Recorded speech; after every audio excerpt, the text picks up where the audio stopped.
26-এর vote প্রায় দোরগোড়ায়। কারণ আপনাদের আমরা সেই ছবিই দেখাচ্ছি, এক্সক্লুসিভ সেই ছবি দেখছেন এস্টার বাংলার পর্দায়। যেখানে চলছে ইভিএম ডেমনস্ট্রেশন। এটা মূলত আপনাদের বলে রাখি কৃষ্ণনগর দক্ষিণ বিধানসভার অর্থাৎ নদিয়া জেলার কৃষ্ণনগর 2 নম্বর ব্লকের ঘটনা। যেখানে দেখছেন আমরা এক্সক্লুসিভ দেখাচ্ছি সেই ছবি। চলছে ইভিএম ডেমনস্ট্রেশন। এই ইভিএম ডেমনস্ট্রেশনটি শুরু হয়েছে ফেব্রুয়ারি মাসের 7 তারিখ থেকে, এবং রাখি আমরা আধিকারিকদের কাছ থেকে জানতে পেরেছি যে এই কৃষ্ণনগর 2 নম্বর ব্লকে ইভিএম ডেমনস্ট্রেশন 85% কমপ্লিট হয়েছে। ইভিএম ডেমনস্ট্রেশনটা কি? ইভিএম ডেমনস্ট্রেশনটা মূলত ভোটের সময়তে আপনারা দেখেছেন যে ভোট দেওয়ার জন্য যে ভোটের মেশিন থাকে এবং তার পাশে যে একটা ভিভি প্যাড থাকে আলাদা, অর্থাৎ সেখানে ভোটাররা যখন ভোট দেন তারা যে প্রার্থীকে ভোট দেন সেই প্রার্থীর নাম থাকে, তার সিম্বল থাকে এবং তার পাশে থাকে একটা ভিভি প্যাড।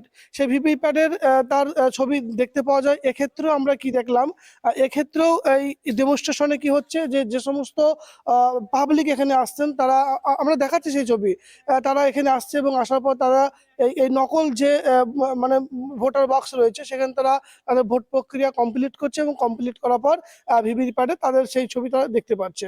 আমরা এই বিষয়ে যিনি দায়িত্বে রয়েছেন, যে আধিকারিক, তার কাছ থেকে আমরা জেনেছিলাম, এবং যারা এই ভোটদান প্রক্রিয়ায় অংশগ্রহণ করছে তাদের কাছ থেকে আমরা জেনেছিলাম।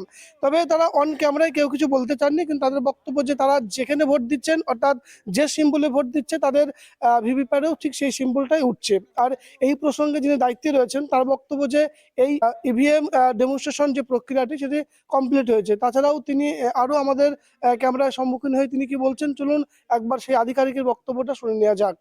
আচ্ছা, আপনি বলুন, ইভিএম যে ডেমনস্ট্রেশন ক্যাম্প চলছিল, তো সেই বিষয়ে কি বক্তব্য আছে? আচ্ছা, আমাদের 85 কৃষ্ণনগর দক্ষিণ বিধানসভা, সেখানে কৃষ্ণনগর 1 ব্লক এবং কৃষ্ণনগর 2 ব্লক নিয়ে গঠিত। আমরা এই 88টা প্রেমিসেসের যেটা ইভিএম ডেমনস্ট্রেশন শুরু করেছি 7ই ফেব্রুয়ারি 2026। তো আমরা প্রত্যেক দিন ডেমনস্ট্রেশনে যাইনি। এই 7ই ফেব্রুয়ারির পরে আমরা গেছি 17ই ফেব্রুয়ারি, তারপরে 23শে ফেব্রুয়ারি, তারপরে আপনার 24শে ফেব্রুয়ারি। এরকম মোটামুটি 7-8 দিন আমরা টোটাল প্রেমিসেসটা কমপ্লিট করেছি।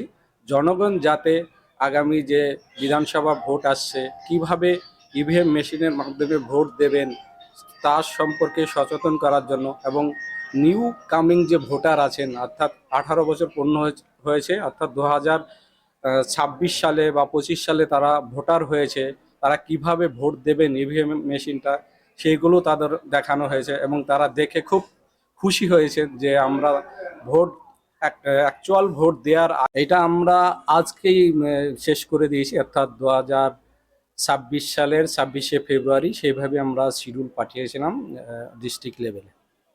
মানে আপনার কথা মতন এই ব্লকের সমস্ত বুথে কি কমপ্লিট 100%? হ্যাঁ, মোটামুটি 88টা প্রেমিসেস আমরা কম বেশি কভার করেছি। তারপরে ডিস্ট্রিক্ট অথরিটি যেভাবে চাইবেন আমরা সেভাবেই, যদি প্রয়োজন মনে করেন তারা, তাহলে আমরা আবার ইভিএম ডেমনস্ট্রেশনের জন্য মেশিন এনে অর্থাৎ ইভিএম এনে আমরা সেইটা সারা ব্লকে ঘুরে ঘুরে দেখাবো। আচ্ছা, আপনি বলুন, মানে আপনি তো ফিল্ডে তো কাজ করলেন, তো পাবলিকে কেমন রেসপন্স ছিল বিষয়টা নিয়ে? হ্যাঁ, অনেকের অনেক জিজ্ঞাসা ছিল, তবে ভালোই রেসপন্স পেয়েছি। যারা নিউ কামার ভোটার তারা বলছে যে আমাদের খুবই সুবিধে হয়েছে, এবং অনেকে বলছেন যে এটা তো আমরা প্রতি বছরই দেখি।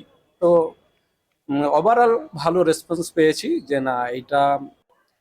আমি কৃষ্ণনগর 2 ব্লকের সমিতি এডুকেশন অফিসার মনোরঞ্জন বিশ্বাস। ধন্যবাদ।